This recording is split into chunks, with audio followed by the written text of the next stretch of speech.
This is my favorite photo I've taken of a waterfall. And this is the exact same location just years ago. So why is the old photo so bad? Today we're going to break down exactly what makes a good waterfall photo versus a really bad one like that one that I shot from years ago. I'm going to take you through the exact settings that I use so you can shoot really nice waterfall photography and not end up with a dud like that one. So let's start off with the basics, what you're going to need. Obviously, you'll need a camera. Excuse these really crude drawings.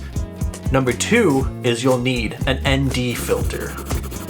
I personally love this one. It's a neutral density filter as well as a polarizer. Polarizers cut down on reflection so you get more deeper saturated colors. And last but not least, you'll need a tripod. You'll need your camera to be steady for these shots. When you first go to shoot a waterfall, you'll want to make sure that your camera's on a tripod. You want this as steady as possible because we're going to be dropping our shutter speed down to around half a second or a second, when you might even do more depending on it. I'll show you a couple examples of different shutter speeds and you kind of just decide what looks best, because the speed in which the water is coming down the waterfall really changes the way the smoothness is going to look. So a half a second exposure might look really good for a medium-sized waterfall, but for a really big waterfall, you might want to do longer or shorter. It really depends on what you like most. So I'm back at the waterfall from the photos that I've been describing. This tree is stabbing me in the back. That's very annoying. But I'm back at this waterfall from the example photos. Obviously, step 1 is to have light. We have no light. However, you have a bit of, you can't really see it on camera, but there actually is a bit of glow coming through. That's accentuated because obviously I have the neutral density filter on here, which is something you definitely need when you're shooting waterfalls. Neutral density acts as a welding helmet for your camera, so you can actually stop down lower, so you can get less light on your sensor, which means you can have your shutter open for longer, which blurs out the water. This is also a polarizer. It's a 2-in-1 combo. I'll link it down below, but the polarizer cuts out reflection, so it actually makes the wet rocks look like deeper and more saturated. But in addition to that, I have a mist filter. It's a 1/4 mist filter, so any highlights coming through the scene are going to present a little bit of a glow. You don't have to use this. I'm just doing it because I like the look of it. I've been messing around with it, so I can actually accentuate the highlights to give it a more foggy, dreamy look, which I think looks really nice on days like this where you have all this nice bright white snow. It adds a little bit more character to the image. But all you need is an ND filter for the front of your camera to get these beautiful shots, and light obviously helps a lot. Generally, when I shoot a waterfall, I shoot at around f8 or f11, more so f11 because I like to have the whole scene in focus.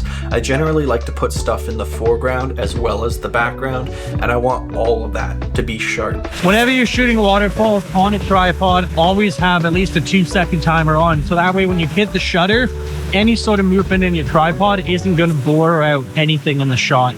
And try to shoot at f8, f11, you know, higher apertures. That way you get everything in focus from the foreground to the background. Everything should be sharp when you shoot it like that. If I'm shooting at f2 and I'm focusing here, maybe in the kind of the mid-ground, that'll be in focus, but everything else will be soft, and you don't want that. Now, like I said before, your shutter speed entirely depends on what you think is best.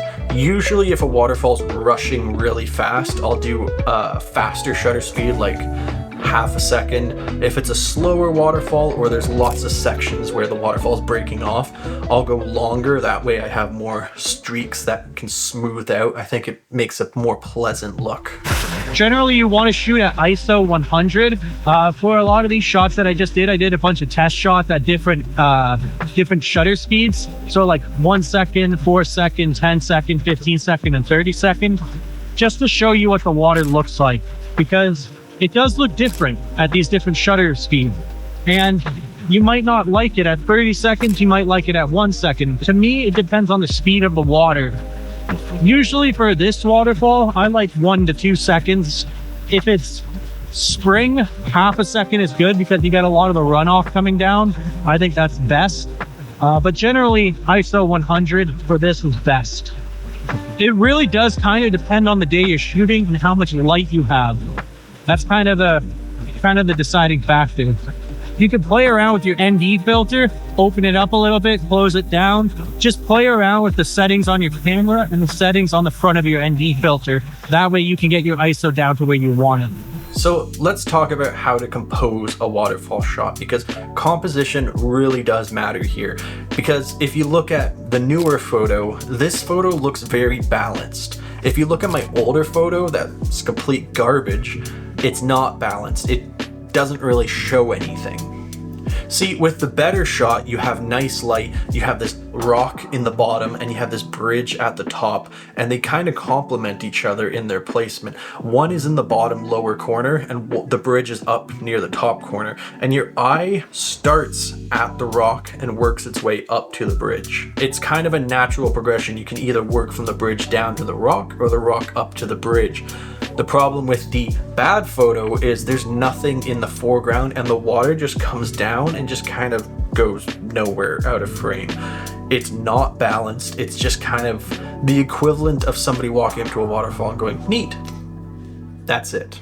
Obviously the waterfall is the main subject of the photo, but generally having a foreground subject that can really lead your eye through the scene really makes it more pleasing for the viewer. I don't really have a foreground subject here. There's nothing really in here, but I've put my camera back far enough that the water is not just ending out of frame like it is in the bad photo. In this case, it has a bit of a payoff because it comes down to this little bit of body of water down here. So you see where the water is flowing to. It's not just flowing out of frame. So even though we don't have a foreground subject, we have a little tiny bit of one in the sense that we're showing where the water's going. I've opted for a vertical composition this time, just to get the whole stretch of the scene in. Because we have white on both sides and the water and the bridge coming down the middle, which I think makes for a really pleasing image.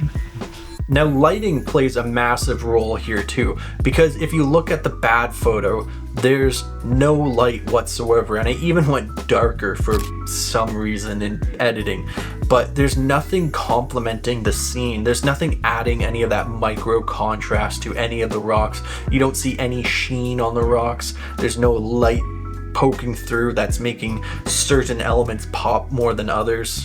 But if you look at the good photo, we have light coming through that's hitting the foreground subject, that rock, that makes it really pop out of the scene, and it's kind of sprinkled throughout the entire photo. So if you're going to be shooting a waterfall, I would generally wait until the sun is high enough that it's poking through the trees. Generally, when I shoot waterfalls, you can't shoot them in the morning because they're usually tucked away in a forest. You kind of got to wait till the sun's a bit higher in the sky and it starts making those God rays through the trees, and it really makes for a beautiful scene when you finally get those little bits of light sprinkled all across your waterfall.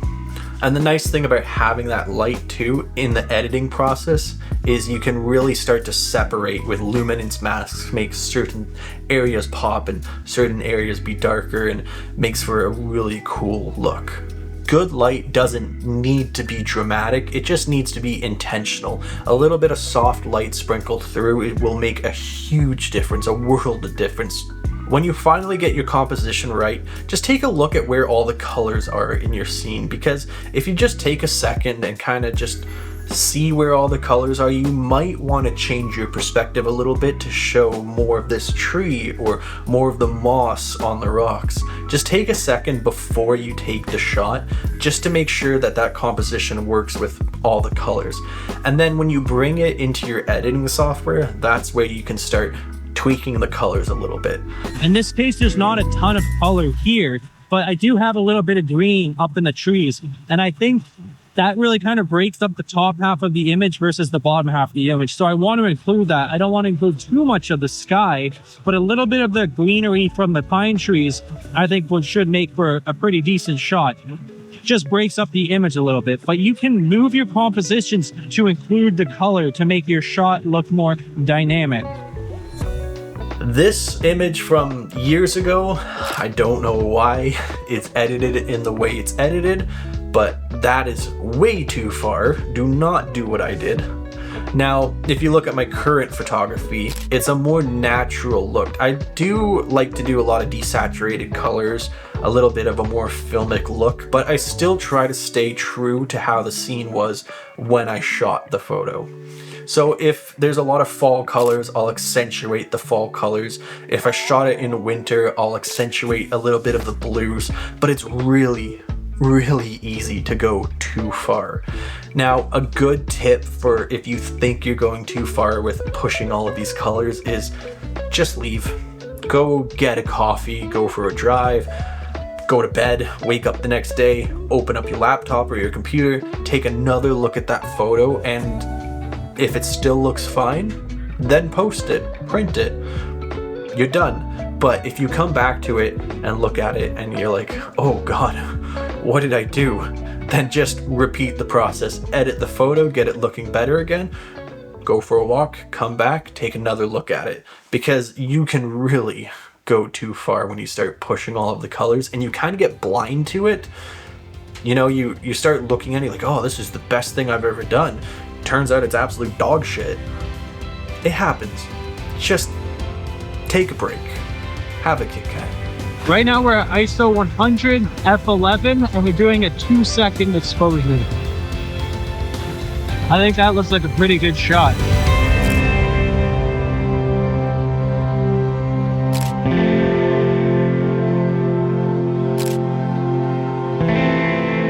Well, this may not have been the best day for shooting this waterfall or waterfalls in general, but it's still a beautiful day, even if it is dark. But hey, you know, you got to shoot in all types of different conditions and see what photos work best for you.